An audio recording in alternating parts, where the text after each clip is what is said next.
We're talking real money. Should old advisors be forgot and never dealt with again? Oh, hi. Sorry, I was doing a little New Year's practice. Hello, everyone. Welcome to the Talking Real Money program, where we talk about money, real money things, because the real money is really important. In an old year or a new one, doesn't matter. You're still going to be dealing with it until the apocalypse. Then it won't matter. But up until then, you really need to have a handle on it. You need to know what to believe and what not to believe. You need to know where you can turn for help and advice, and you need to have a phone number that you can call on Saturdays from noon to 2 Pacific time. That's 855-935-TALK, 855-935-8255. And well, actually, Tom, really, he picked the topic. So it's Tom. I'm Don. That's Tom. Thank you for joining me. For allowing me in the conversation. This is kind of fun. Thanks. Well, there's no conversation yet. We're going to start it right now. And today, our little conversation is going to be, it seemed appropriate that at the end of the year, we should talk about much of the advice, much of the predictions,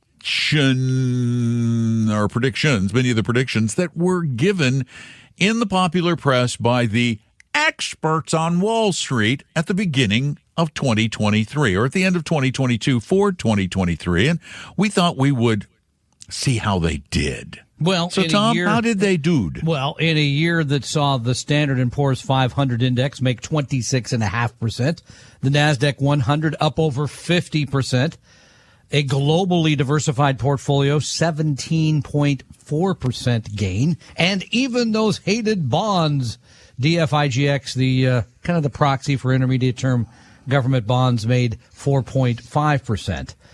But if you listen to the aforementioned experts, well, you kind of hung out and waited. Morgan Stanley, Mike Wilson, he predicted the S&P 500 index would tumble in 2023. Tumble. Wait, does that mean go down? Like down a lot. Like it did in 2022? Mm-hmm. A few blocks away on Wall Street there, Megan Schreiber at Bank of America telling clients to prepare for a plunge in Treasury bond yields. A plunge? The best. Well, they kind of, they steadied. Yeah. Goldman Sachs, they told people, hey, buy up China. That's the place to be in 2023. Got to buy those Chinese stocks. How did China do? Well, I don't pay any attention. Well, so. It didn't do well. Let's just put it that way. You could go look it up if you want.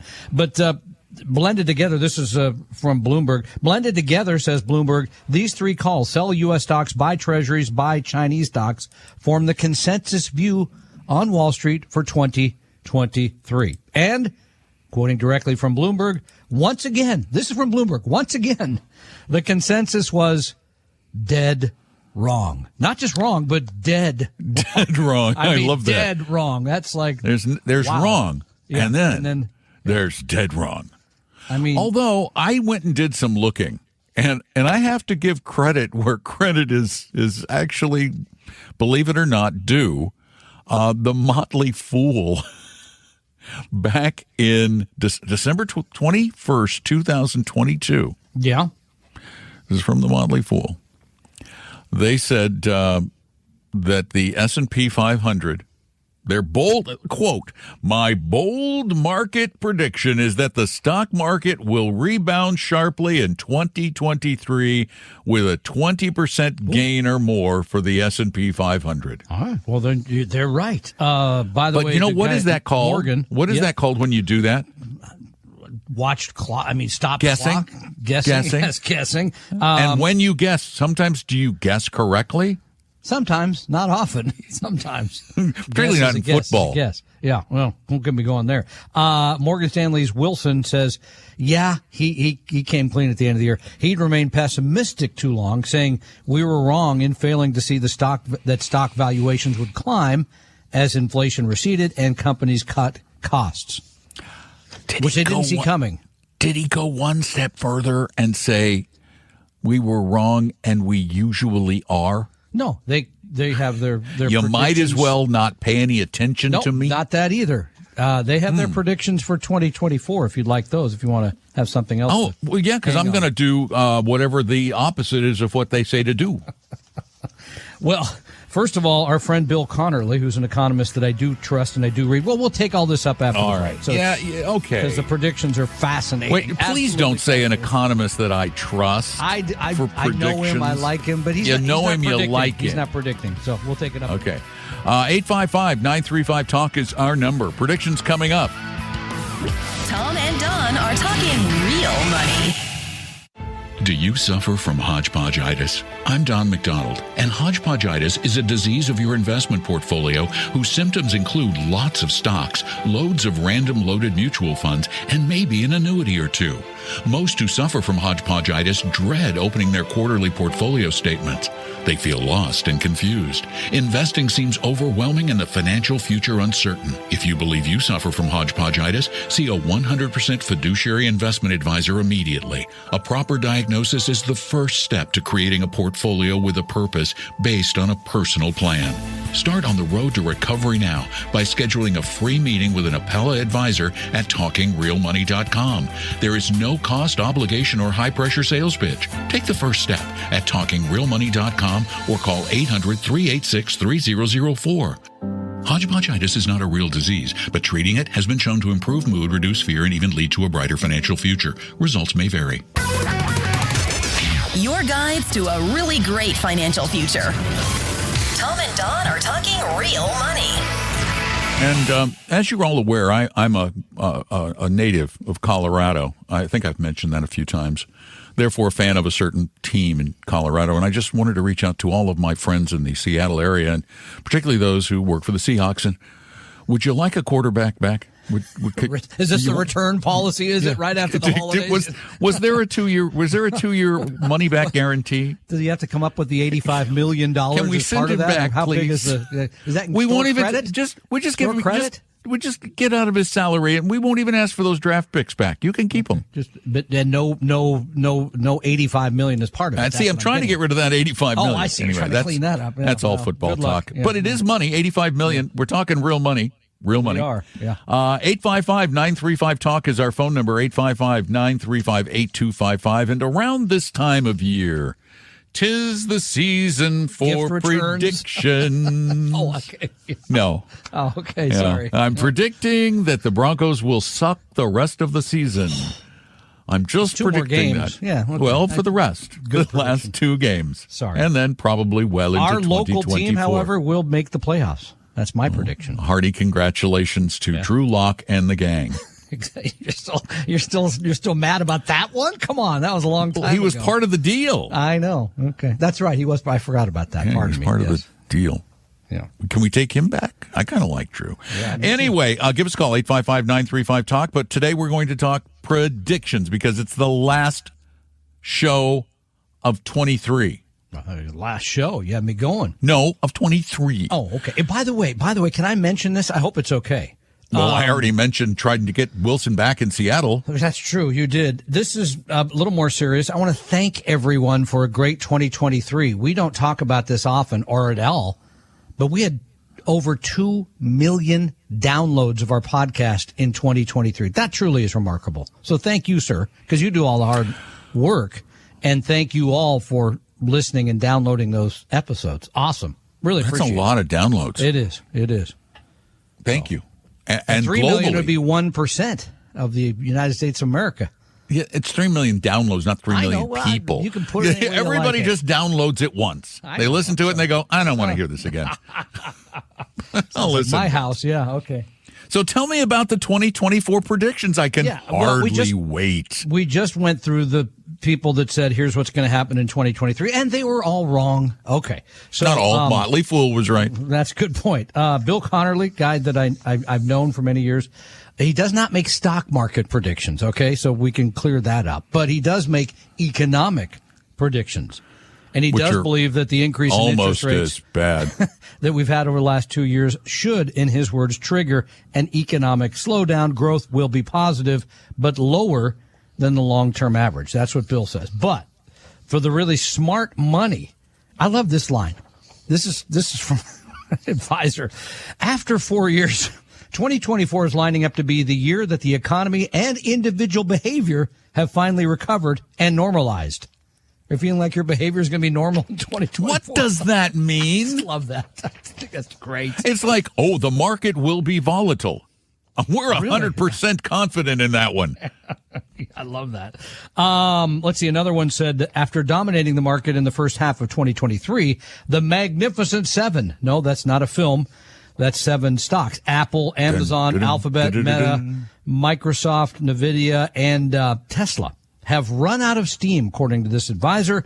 All of Only them? Alphabet, apparently Tesla. I don't hope Tesla doesn't run out of steam because the car only get part way home. Only Alphabet remains undervalued, whereas 5 others are now trading in fair value territory, and Apple is overvalued. What, Tesla's steam powered? I have no idea. It's something Scares new. me when those things go It's by. They go by so steam-powered. fast, yeah. Actually, the very first self-powered vehicle was steam, was a right? steam-powered. Actually, With it was wood. a steam-powered. Yeah, and it was designed. I mean, hundreds and hundreds of years ago. It was just a boiler with like a jet out the back. It's like, and it pushed the thing a little ways, and then it didn't go again until you put more water in. Okay, anyway. So don't put any money in this Magnificent Seven, which you have to if you invest $1 because they make up such a large part of any major index. All right, but here's the important But one. which ones are going to do well? That's what I want to know. I just said only Alphabet, according to this advisor, remains That's all? That's undervalued. the one stock out of The other 12,000 5 global stocks? The other 5 are, well, there are people that say, and you'll like this, the small cap stocks remain the most attractive at a 16% discount. That's a good place to invest. Mid cap, 6%. But here's the prediction that everybody wants to know. As for how stocks will perform in the year 2024, the election year, by the way. Oh, yeah, I knew that. Quit reminding me. Yeah, forecasts for the S&P 500 vary widely, but the consensus falls in the range of 8 to 9% gains, which is, well, that's pretty close to the historical average of about 10. So let's all go out on a limb there, shall we? Yeah. But you know what that tells you? There's a little hidden message in there. It's normal. It's back to the wisdom of crowds. When you average everything in together, you end up in the middle with a reasonable return, which is what the market's been delivering anyway, which means why pay attention to any of these idiots? Just buy the market. That'll work. And for those of you who worry, like Don just said he was, about the presidential election. No, I'm just dreading it. Yeah, well, I'm not. that's true. I think that's most of America there. Yeah. Presidential elections are not rally killers, according to market analysis by LPL Financial that looks at the past 71 years. In that period, the S&P 500 has risen on average by 7% during a U.S. presidential election year. Feel better now? Dimensional also did a study they've done over and over again on the impact. In fact, there's an article online. It says, how much impact does the president have on stocks? And they've done a chart that shows, and I just went back to 20. They went back to 29, I think. And you can see that under FDR, the stock market was horrible at first. Then it was good. Then under Eisenhower, it was great. Then under Kennedy, it was very good. Johnson, very good. Nixon, though, Well, yeah, Nixon the and oil Ford, embargo didn't look so good. they had a real big problem. But was it their fault? Who knows? Because before them, the Eisenhower administration, that was Republican. They did well. Then under Carter, it did well. Then under Reagan, it did really well. Yeah, the 80s were boom, baby. Then under Bush, it did really well. Then under Clinton, it did incredibly well. Then Bush had a bit of a problem. Mm-hmm. Yeah, with the recession there in the early 90s. But then Obama got a big steep increase. Trump got a steep increase. And look at Biden. Look at the big bump there. Been pretty good, really, since the spring of 2020. It really didn't make any difference which party they were from. That was the point. Yeah, it didn't make any difference. So don't base your vote on stock market returns. Yeah. Feel better? I do. Okay. And it's silly anyway. I've always thought this for as long as I've had some grasp of economic knowledge. It just seems so silly to say, well, the president was responsible for that great economy we just had. How much of a difference can a president make over the course of a few months or even a couple of years? And they always start from the day that he comes into office. Like, right, just come in that day and go, don't do that, do this. I think that was the previous Congress and administration and human beings. And it's the stock market is a whole lot more than a Congress or a president or a parliament or a prime minister. It is the aggregation of every single one of us who participates in that market every day of every week of every month of every year. And it makes up about 70% of the overall economy. So that's a big impact. We would love to hear from you. Got a line open. Our phone number is 855-935-TALK, 855-935-8255. Give us a call. We'll be right back. Tom and Don are talking real money. For your real life and real future, Tom and Don are talking real money.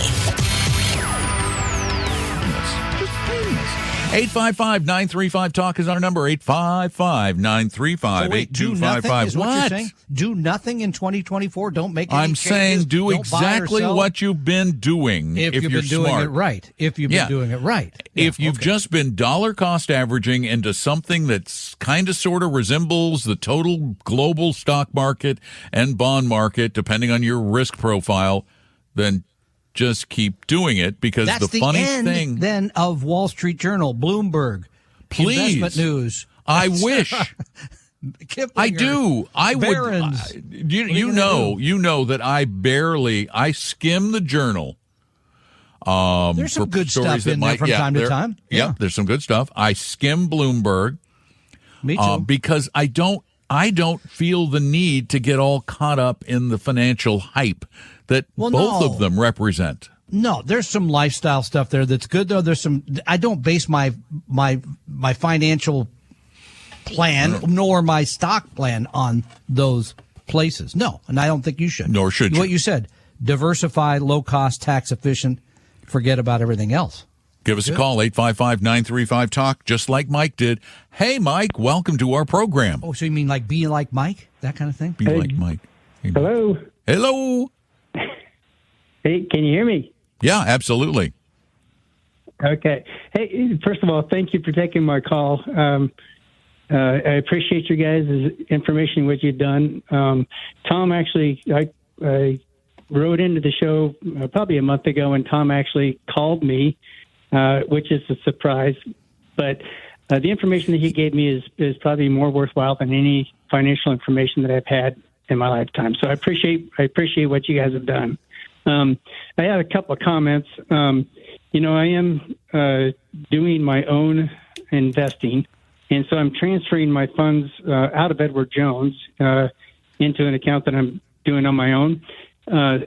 Things that people need to think about when they're transferring their stuff out. For example, Edward Jones had me in a lot of American funds. They have a lot of BridgeBuilder funds. The BridgeBuilder, anything I had in BridgeBuilders, when you transfer, is sold before they transfer. So if people are doing that, they need to keep that in mind. I just want them to know. And then one last dig is, there's that transfer, the termination fee that they charge you when you finally do transfer your funds. I got a couple questions for you. I still have some 529s at Edward Jones, and I have a charitable trust at Edward Jones. Are those are you able to transfer those to, for example, Vanguard or something of the sort like that, as well as like any brokerage account information? Yes, you can move that. And by the way, just out of curiosity, how much was the account closing fee, which I find outrageous, outdated, and just out of your mind? That's just insanity. What did they charge you? It was $95 per account. So, my wife had an account. I had an account. I paid you a lot while the money was there. That's yes. But no, you can go to any other 529 you want to move the money to, Mike. Simply open the account there, and then that 529 will help you move the money out of Edward Jones into the new custodian. And you're on the BridgeBuilder funds. Any kind of proprietary fund. Yeah, they don't move them, yeah. will not be moved because no other custodian will accept those funds. So that's a great message for everybody listening. If you have a fund that is created, that was created by your brokerage firm, you probably cannot move that in kind, which means if they've locked you in, this is their way of locking you into their firm, because if you sell out, you now have a taxable event unless it's in an IRA or a Roth. So, yeah, that was great. That was a powerful comment. Thank you. You're very welcome. Hey, another question I had for you. Tom did help me with my, I'm going to call it asset allocation. One thing he did that we didn't talk about was mid caps. Should I include mid caps in my?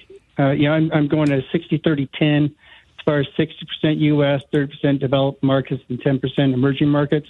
But in my U.S. portion, should mid caps be included in that? Well, here's the thing about mid caps. Or are mid caps considered? First of all, before we get away, I want to make sure we say thank you for your very kind comments. That's meaningful. In terms of mid caps, you end up owning them whether you set out to or not in most cases. But no, you don't generally go out and search them out, because if you own the S&P 500 and you own small growth and small value, as I say, you end up because people are moving around. There's stuff that ends up in either one or the other over time. So no, I would not run out and buy mid cap specifically. The action is in big and in small. Don? And thanks so much for your call. We really do appreciate it. That $95, that's just like, it's insulting. It really is. It doesn't make them any money, really. It's just an insult. 855-935-TALK is our number. Tom and Don are talking real money.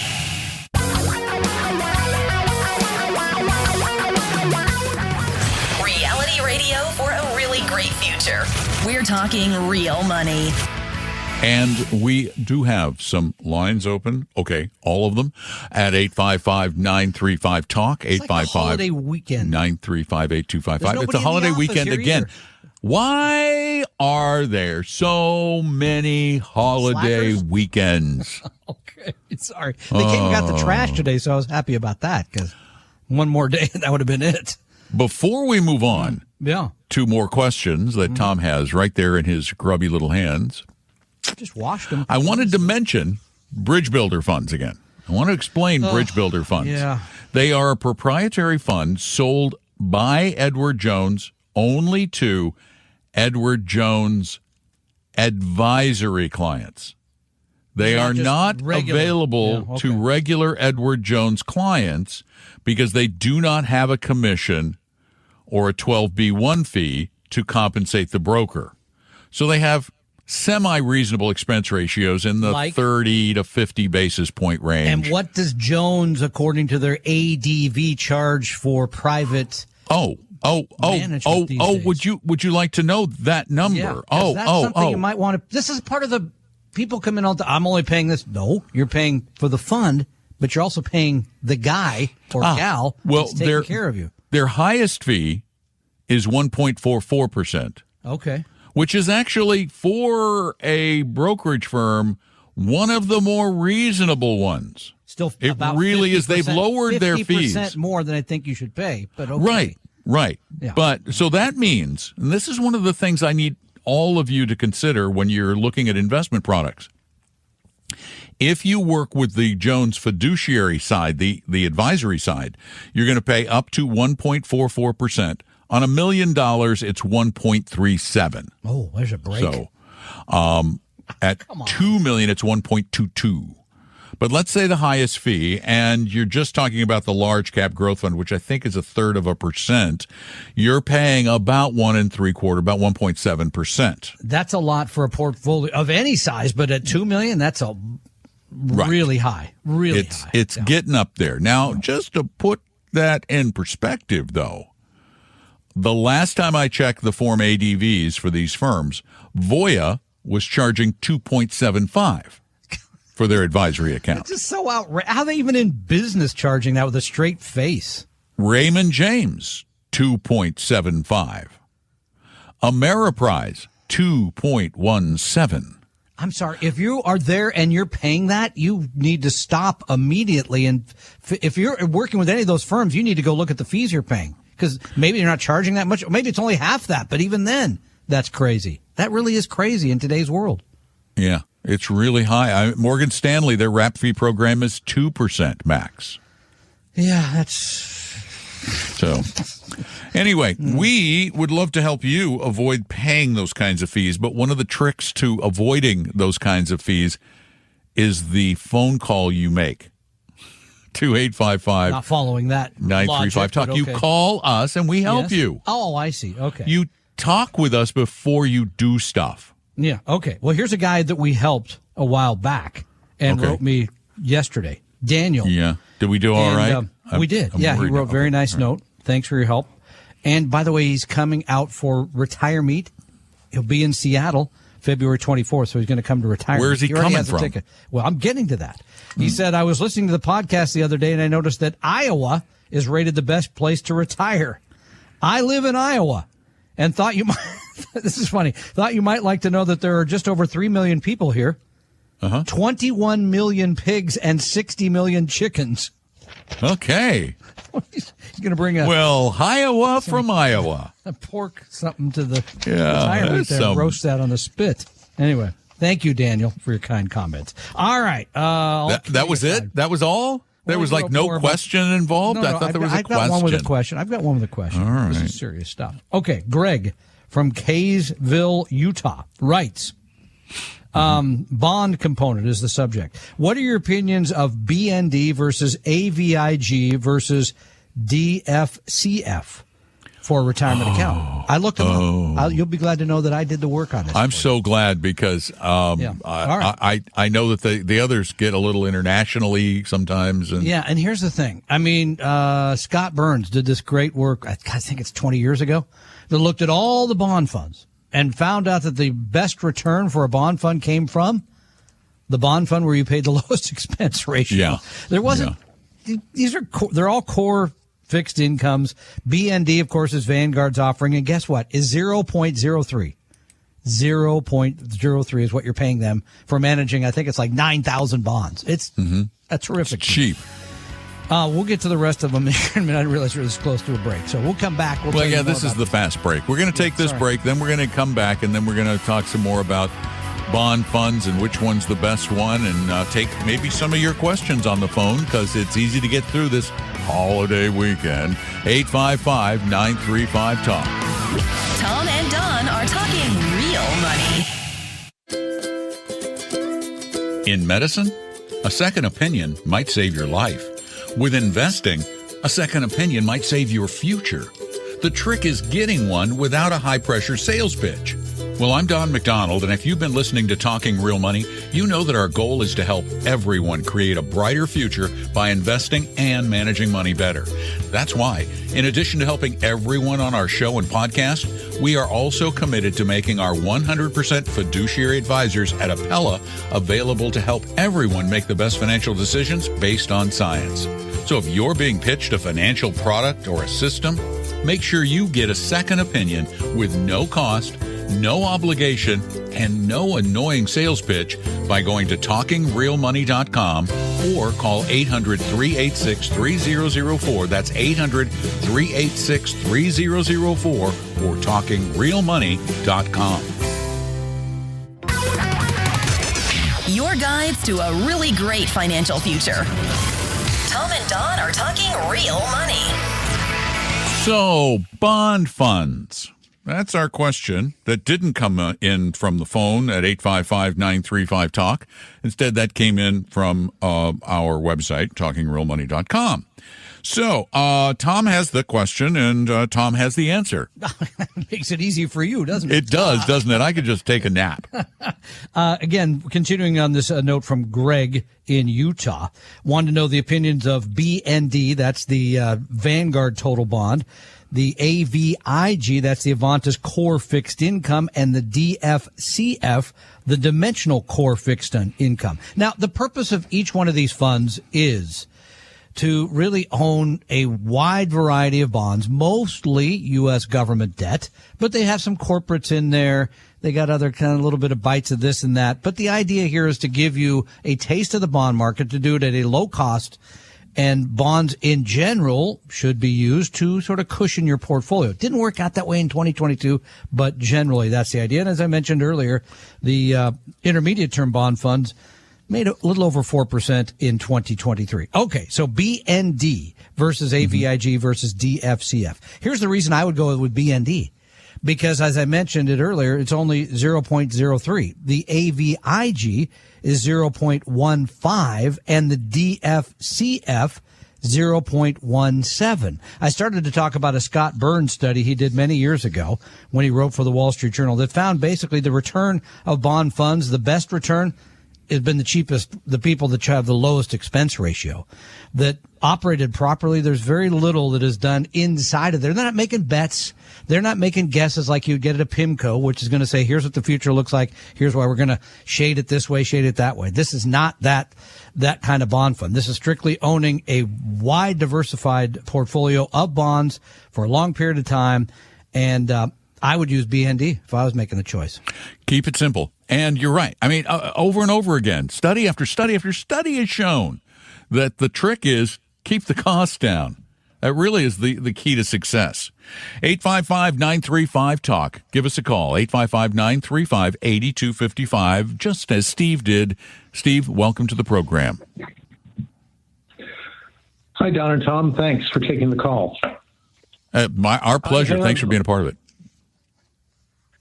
I have a question about my total portfolio. I have a brokerage account, a rollover IRA, and a Roth IRA, and I've been treating them all individually and trying to do the balancing bit, the properly diversified balanced portfolio in a balanced account for each one of those accounts. But I've been told that I should look at the entire portfolio and possibly move my bond allocation out of my brokerage account for a tax benefit. Can you expand on that? Yeah, I mean, so bonds are better owned in tax deferred or qualified accounts because the interest they supply doesn't matter. There's no taxation of that versus in a taxable account, regular brokerage account, as you mentioned, the bonds that issue those interest payments, those will be taxed. So in a general sense, yes, they're correct. Owning the fixed income in the IRA, having the riskier assets in the Roth, and then, part of the other stock portfolio would be in the brokerage account if you can manage it to fit your overall, as you mentioned, asset allocation. Okay, well, that answers my question. Thank you. You're very welcome. I would have, excuse me. No. I would have the riskiest would be like the equities and what, REITs or small value REITs in the Roth? No, the Roth would have the riskiest stock assets. Those might include U.S. small cap value, international small cap value, emerging markets, things that have more volatility in them. The hope would be that the Roth then grows faster at tax free, correct? And then again, the bonds in my mind would make more sense in the qualified account. And then whatever's left you would put in the brokerage account. Again, this has to fit your overall asset allocation, but that kind of makes sense. I mean, the trouble is then rebalancing, right? Because if you just have those three assets in the Roth, how do you rebalance? It gets to be a trickier, but I think in a general sense, that makes more, it's a better way to operate in terms of growth and taxation. Don? Yeah, and it's just it's a rule of thumb. Sometimes it's just not possible to have all of the right assets in the right types of accounts.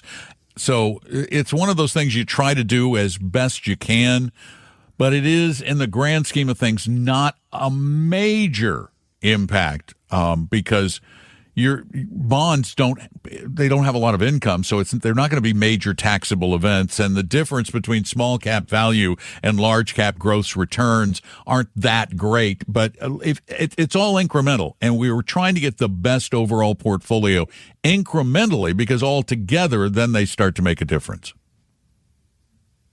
I see. All right. Okay. Well, thank you very much. You are very welcome. Thanks for the call.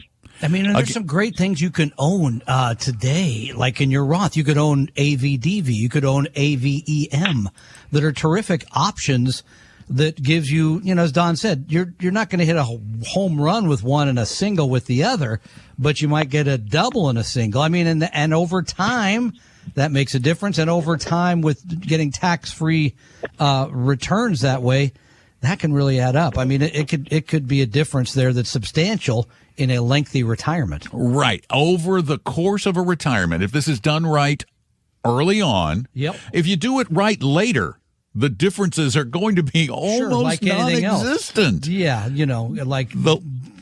like a weight plan after you're 65. I mean, it's just, what difference? It's going to make a difference, but not as great as if you'd done it at 25. Okay, just to say. Well, I don't know the weight plan. I don't know that analogy. I think you could do better even older. But you don't need time as much to lose weight, but you do need time for compounding.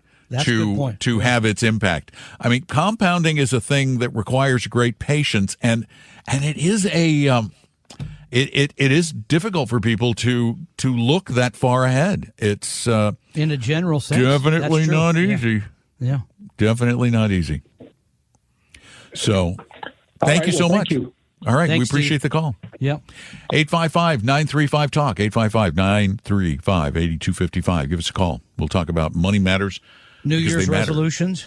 No, not New Year's resolutions. I know you hate those. I am trying to ignore that this is a year is a year is a year. This is an arbitrary date that somebody selected. I think it was a Roman, so you can a couple of thousand years ago to start the new year because Julius Caesar said so. Well, who's he to say so? Exactly. And the fact of the matter is, if I had my druthers, if we were actually needed to start a year anew, you would have no holidays. You would have year-round I work. would say the year starts September 1st. That's when the year starts. Because how do you come up with September 1st? Because that's when people are the harvest done. Is in? The summer vacation stuff is over. Okay. And that's when, like, September is when everybody says, oh, okay, we're done playing. It's time to go back to work again. It's kind of like, well, I guess January 2nd is sort of the same the other way. It's just not as long a season of play. You just can't get over it, can you? I can't get help over yourself. it. No, I cannot. You got to get back in your little room there, lock the door. I mean, even I, going on my cross-country excursion this coming summer. Oh, that's going to be cool. Driving all the way from Florida to, here's what my wife wants to do. Oh, what is she? Which is what you'll end up doing. So we may as well just tell me what you want to do. So, okay. Well, one, she wants to get a Talking Real Money logo on the back of the Airstream. I think that's cool. Sure. I'll come out and paint it for you. No problem. No, we're going to vinyl it, sir. Oh, okay. I don't want you to have seen your painting. No. And then we're thinking about, as we drive across the country, we're going to tell people where we are, at what campground. And you can bring your own folding chairs on a Saturday and I love it. Watch the show. Oh, I think that's brilliant. She is smart. There's nothing like watching radio and a podcast, Exciting stuff, really. We'll be back. Tom and Don are talking real money. For your real life and real future, Tom and Don are talking real money. Yeah, old grumpy Tom over there. Never believing things, never trusting. Let me tell you a little story. Okay. A little over 10 years ago. It was like the summer of 2013. 2013. Okay. 2013. Yeah. I thought we were Tom and I were giving classes. We were doing classes. I would fly out to Seattle. We'd do an hour or two class. And it never seemed like we could cover everything that needed to be covered. It's like, retirement is really complicated. There's a lot of stuff involved. So I said, we should pick a Saturday and take pretty much the whole day and have an event where people learn about retirement investing. Wait, a whole day? A whole day. Income streams. We'll even feed them lunch. Never going to work. And then they can learn about Medicare and states and all this kind of cool stuff that people need to know about. And Tom goes, it won't work. who's the I nattering I can't stand by that negative. Because this is number 10 coming up February 24th, 2020. Yeah, and the other 9 have been so awful, as Tom predicted, that we're holding a 10th one. I know. He's right once. So, yeah, we're going to do it again. 10th anniversary. All the things you just mentioned, investing, income creation, healthcare, senior living. You're coming up for it. Paul Merriman will be there. Herb Weisbaum will be there. Weston Wellington from Dimensional. All that stuff. So, and the part that you love the most, which is? You know what it is. Not just your time Oh, the on sandwich. stage. I loved. I know. Maidenbauer makes a nice sandwich. Yeah, they do. And that's part of the ticket you price, get a which bunch. I think is You cheap get today. there's a bunch of boxes they wheel out with sandwiches and things in them. I and still have fruit 10 and- veggie sandwiches left from 2 I years have ago. to tell you, I noticed that there are certain members of certain gender in the office, I'm not going to say which one, who tend to order a bunch of vegetarian sandwiches, thinking there will be a lot of vegetarians there. It's shocking, the number of vegetarians that will, professed vegetarians that you don't see eating the veggie sandwich. You see them, look at that you see roast them beef. eating the roast beef. They're going, well, I can fall off the veggie wagon once. Okay, so right now, all kidding aside, Retire Meet is coming up February 24th at the Maidenbauer Center in Bellevue. All the aforementioned topics, all the aforementioned speakers, and you can get early bird discount tickets at Retire Meet. That's MEET.com, retiremeet.com. But that's limited. Oh, and if you do it now, you get the mug, too. You get a Talking Real Money mug that comes. And I that's going love away the soon. mug. It's not mug, it's yeah. not as great as the Don McDonald Show mug of old. Oh, those were the best. I still have that. I have that one. The Don McDonald Show mug Those are was beautiful. made by monks in England. I thought it was Ireland. England at the Prinknash Abbey, Anglican Abbey. They're beautiful, beautiful. It's a white porcelain. But you don't get that. So But you don't get that one. So we made a new one. But the new one is kind of cute. It has a British saying. Yes, it a does. variation on the theme, From which Winston Churchill. is keep calm and retire strong. Yeah, that's our motto. Well, not really, but it works. It is now. Sign up and you get the mug. If you do it now, and the end is coming for that offer soon. So do it now. The end is always coming. Maybe but the it's- end is coming. Yeah, Well, who knows? eventually the end always is coming. Yeah, it is. So, anyway, we want to thank you for being a part of what we do here. Thank you so much. As the year is drawing to a close, or for you podcasters, the year just beginning, we want to share our appreciation and invite you to take advantage of us. Really, truly, we do provide free help, no cost, no obligation, because people need free help, and it's impossible to find. There are a lot of shysters out there, and we don't want to rip you off. We want to help you out. So go to talkingrealmoney.com and simply click on the Meet an Advisor button and literally set up an appointment to meet with somebody. They'll give you some of our time for free, for nothing, no obligation. Talkingrealmoney.com. The opinions and views expressed on this podcast were current on the date recorded. Opinions, estimates, forecasts, and statements of financial market trends that are based on current market conditions constitute our judgment and are subject to change without notice, including any forward-looking estimates or statements which are based on certain expectations and assumptions. Although information and opinions given have been obtained from or based on sources believed to be reliable, no warranty or representation is made as to their correctness, completeness, or accuracy. Information presented on the podcast is not personalized investment advice from Appella Wealth. The views and strategies described may not be suitable for everyone. This podcast does not identify all the risks, direct or indirect, or other considerations which might be material to you when entering any financial transaction. Past performance does not guarantee future results, and profitable results cannot be guaranteed. We hope you realize that the information provided on Talking Real Money is for informational, educational, and hopefully enjoyable purposes only. The podcast is not trying to get you to buy or sell any financial products or securities. Instead, the program is provided as a public service by Appella Wealth, a fee-only registered investment advisor. Please see Appella Wealth's ADV Part 2A on our website for information regarding Appella's fees and services. Appella Capital, LLC, DBA Appella Wealth, is an investment advisory firm registered with the Securities and Exchange Commission. The firm only transacts business in the states where it is properly registered or excluded or exempt from registration requirements. Registration with the SEC or any state securities authority does not imply a certain level of skill or training. Appella does not provide tax or legal advice, and nothing either stated or implied here should be inferred as providing such advice. Thanks for listening, and please visit TalkingRealMoney.com for more information and important disclosure related to performance of any specific index or fund quoted in this podcast. Is anybody still listening?